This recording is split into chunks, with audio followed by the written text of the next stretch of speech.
Tuwing tag-init, halos walang pahinga ang ventilador nila Aling Delia. Anya, umaabot daw sa 2,000 piso ang kanilang bill ng kuryente. Mainit. Ngayon, kung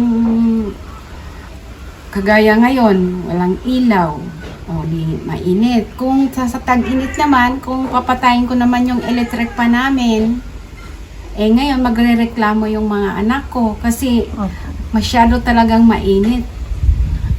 Kaya, hindi na kami magtitipid. Pero sa isang bahay sa barangay Pinmilapil sa bayan ng Sison, Pangasinan, kahit meron silang 7 aircon, isang ref at 3 TV, hindi raw nila problema ang bill sa kuryente. Katunayan, hindi sila konektado sa kahit anumang linya ng electric cooperative. Ang kuryente kasi nila nanggagaling sa solar panel. Sa yung pamangkin ko nakatira dito para sa kanila dahil wala naman silang buwan-buwan na income, mahirap sa kanila.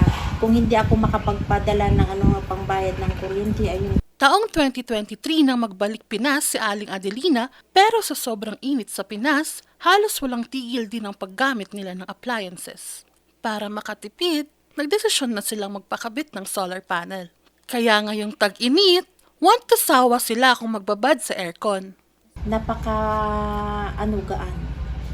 Kasi ngayon, dati nung wala pa kaming solar, pag gabi bukas